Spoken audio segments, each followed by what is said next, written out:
Hi friends, so I am back with yet another video talking about some amendments that's going to be on the 2024 ballot. As always, thank you so much for being here. If you're new here, welcome. Thank you so much for those who are returning. Thank you so much for your support. Be sure to hit that subscribe button, share this with all and as many people as you possibly can. Like I always state at the beginning of my videos, it is imperative for all of us to get involved, to be active citizens, to be educated. This is the reason why I'm doing these videos, because I don't want us to show up to the voting booth and be surprised what's going to be in the ballot and then trying to decipher what these amendments mean, what they're about, all the things. So I wanted to go through them, educate ourselves about it, and just to have a conversation. So I want to preface this that I'm not telling you how to vote. I am just giving you the pros and cons and sharing some things with you. And today's topic is about the first one, which is Amendment 1. It's in regards to the school board voting. And I think this is a very important conversation and something that we need to dig deeper into. I personally do not have children, but I pay taxes. My money goes towards the schooling system here. So for me, I think it's important because I want to know my money is being used for the right things and just being put in the right places and not going to candidates that are feeding our children the wrong thing and not just teaching the basic things in life like math and reading and spelling and all the things that we need to be productive working citizens and to go on to produce and, be something in society, a good help in society. So I wanted to preface that because some people are like, well, I don't have kids, but if you are paying property taxes or paying taxes in general, your money is going towards the school system. So I wanted to throw that out there for those who think this may not apply to you. So first things first, Amendment 1, I'm going to read it to you, and it is about changes school board elections from nonpartisan to partisan beginning in the November 2026 general election, and for primary elections nominating party candidates for the 2026 election. I'm just going to read a little more about this just so that you can get some understanding. Amendment 1 would make school board elections partisan. Beginning in 2026, candidates would be nominated for the general election through the partisan primaries and be featured on the ballot with partisan labels such as Democrat or Republican. As of 2024, the Florida Constitution requires school board elections to be nonpartisan, meaning that partisan labels do not appear on the ballot next to the candidate's name. So it's just blank. It just says the person's name, and it doesn't say their party affiliation. Florida had partisan school board elections until voters approved Amendment 11, which prohibited party labels in school board elections in 1999. Amendment 11 was referred to the ballot by the Florida Constitution Revision Commission. School board members in Florida are elected by the voters of the county and serve 4-year terms. The school board controls school property, establishes, organizes, and operates the school of the district, including establishing schools, adopting enrollment plan, providing for school elimination and consolidation, cooperating with school boards of adjoining districts in maintaining schools, maintaining the school year schedule, and other duties as outlined in the Florida law. So basically, it's going to be on the ballot for the 2026 primary election when we go to vote for our school board members, whether the candidate has their party affiliation name next to it. So either say John Smith, Democrat, George Thompson, Republican. So that's how it's going to be. As of right now, it doesn't have that. So we're voting.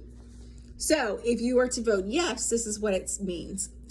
To vote yes supports making school board elections partisan beginning in the November 2026 general election and for primary elections nominating party candidates for the 2026 election. If you vote no, opposes making school board elections partisan, thereby maintaining current procedures where school board members are elected in a nonpartisan election. So there are some arguments. I I'm going to give my personal thoughts about this. I personally am going to vote yes to change it to a partisan view where we can see the party affiliation of each candidate. The reason I say that is because not all, but typically the more left-leaning liberals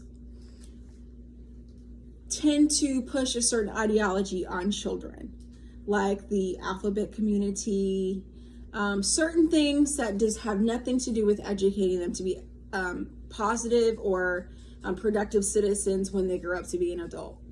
They also tend to promote a lot of liberal ideologies like critical race theory and a bunch of other things that just doesn't value children.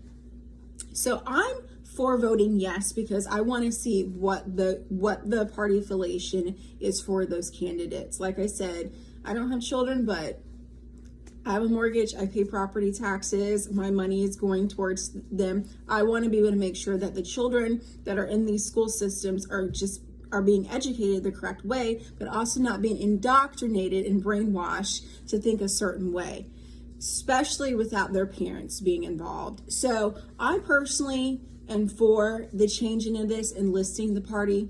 So there are some people who are against it. There are some arguments that I'm going to read off to you, which will also kind of give you an idea of the people that are in these roles in the school board or in these school unions, how they think about it. And I will list what party affiliation they are so you can see the ones who are for and then that are against. So arguments. State Representative Angie Nixon, Democrat. I believe this bill is not about transparency at all.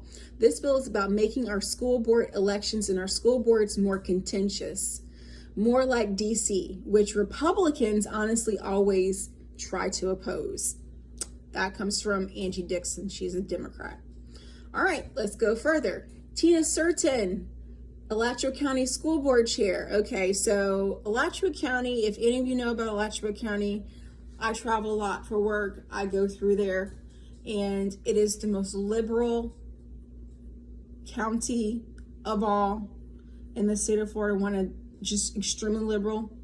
So let's see what she says, or actually, yes, Tina Certain.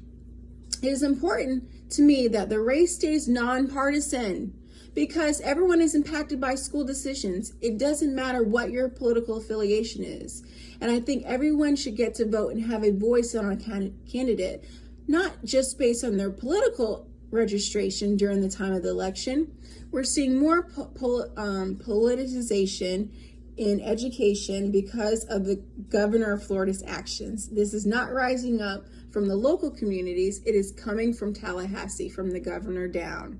So as you can see, she's very anti-Ron DeSantis by just plugging in something about the governor. So those are people who are against it. And there's another gentleman here. He sent State Senator Joe Gruters. He's a Republican. Parties engage in these races, which is true. There's no such thing as a nonpartisan race anymore, which is true. These races are partisan, and the only ones that aren't informed are being tricked. And what happens is there are games that are played all the time in these races, and what I'm trying to do is pull the bag off of the voters' heads. I agree. There's another one that says some really good things. So like I said, I'm not telling you how to vote, but that's going to be in the ballot, especially for the state of Florida. If you live in Florida and you pay taxes, you definitely want to get involved in this. And I gave you the pros, and I also gave you some thoughts of both parties, what they think. And it seems like all of the ones in the Democrats, they wanted to keep it nonpartisan, even though they tend to always push partisan politics on our children. So that's all I'm going to say. Let me know in the comments what you think. Feel free to give your thoughts and everything, but I'll be back with another video to talk about some more amendments that's going to be on the ballot. And thank you so much again for your support. I'll see you in the next video. Be sure to like, share, and subscribe.